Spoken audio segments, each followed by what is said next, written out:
questions for Coach? Thank you. Thank you. You've been sticking with Josh Oglesby for a long time, and you're rewarded at key times. You know, every time he shoots it, I think it's going in. And you know, I think he does too. I asked him at halftime, I said, how did they feel? He said, they felt good. I said, we'll just keep shooting then, and I'm going to keep coming to you. And I thought he really moved well without him. He always does. He's terrific. And he was using his shot fake, and he was really crafty with, you know, those last two shots he got on. Fran, how about the way your players all rushed to him at that timeout after he did that? Just kind of, they were all so happy for him. You know, everybody knows he's struggling. You know, and they see him working hard. They see him coming in and getting extra work in.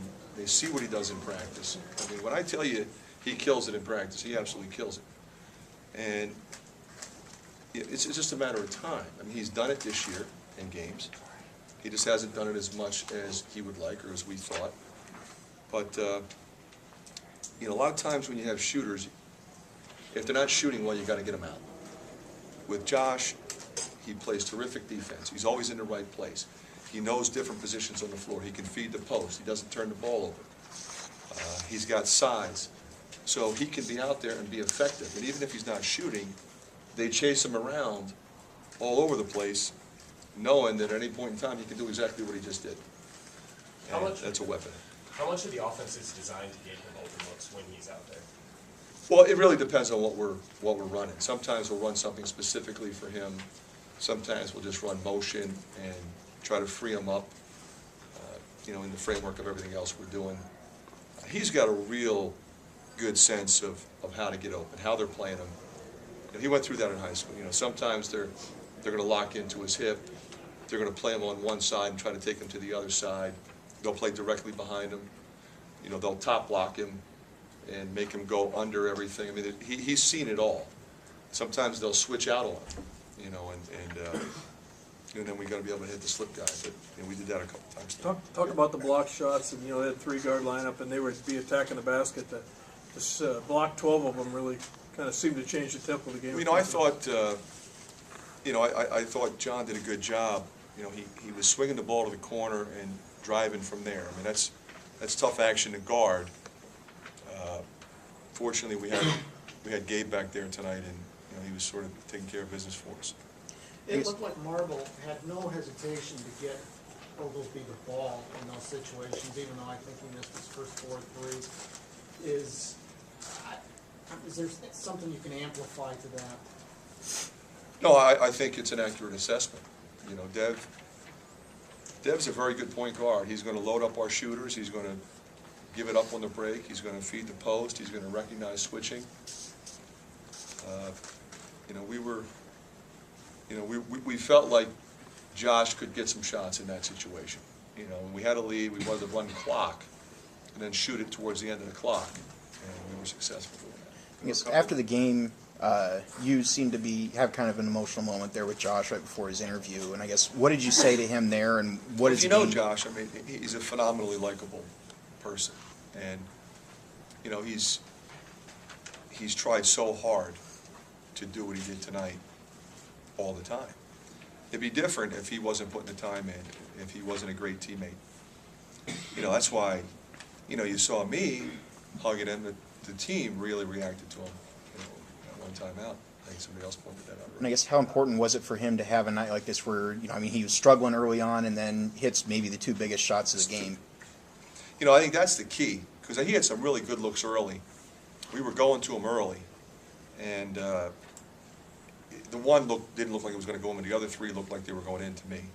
He felt good about it, so I just felt we'll just keep going to him, because he's going to make them, and he did.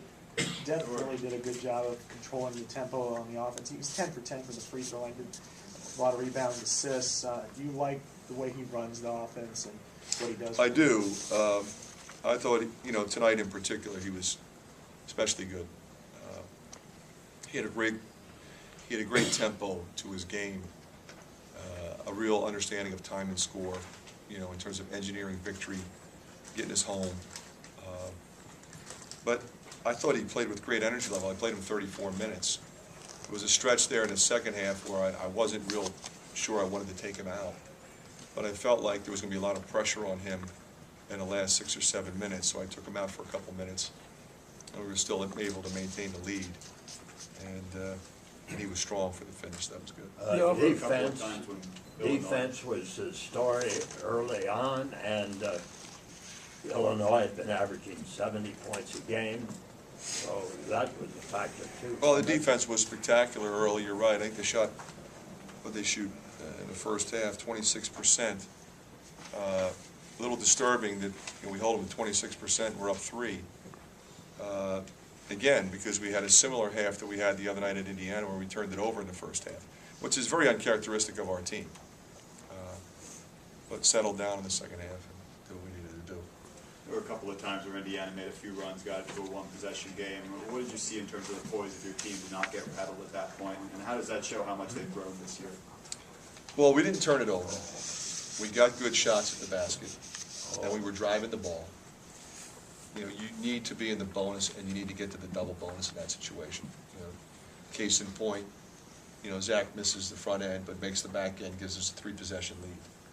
You know, it's so much better to go up to that line with 2, knowing that you're going to have the other one if you miss the first one. So, you know, in terms of managing the game that way, it was a very good job and very important that we do that. You talked about how your defense, though, has carried you, kept you in games where last year you would have got blown out, and is this like another example of that? Well, we shot 28% in the second half and won by 8. So I think you're absolutely right, Rick. You know, our defense in both halves was what it needed to be for us to win. Last year, you know, we would have lost 77-63, you know, if we shot 28% in the second half and played the defense the way we played last year. So it's showing that the team has really grown, and we're obviously much deeper, and there's a lot of different ways I can go when I go to my bench. Can you talk about the specific defensive play where you pushed their penetration underneath the basket? They attacked multiple times, but you kept them in a place where they couldn't really get past. Well, I wish I could tell you that there was something ingenious that I came up with. The way they were running their offense, and the thing you're always worried about with Illinois is their 3-point shooters, especially when Griffey starts in the high post and pops out, and they go 4 out, or he goes back in and then pops in there. So you're in a zone, but you got everybody up above the line essentially. So we're matching to the 3-point shooters. I think that's why John started saying, "Hey, let's run some cutters through, drive it from there. We could potentially beat them to the rim." So it's incumbent then upon our posts to get over, either in body up or get over and block a shot. Gabe's reaction was terrific. He went when he needed to, and he was able to block shots without fouling. And then we picked up the loose balls after the block shots. I thought that was important too. You got Woodbury going early, make a couple of early shots. He seemed to really be poised in the post, especially early in the game. Well, I thought Woody was terrific tonight. I mean, he made that mistake at the end, but even then, I mean, we were trapped in the ball screen. He was moving his feet. Terrific. He just reached at the last second. That's a freshman mistake. He'll learn from that. I thought Woody was great. You're right. Okay. Thank you.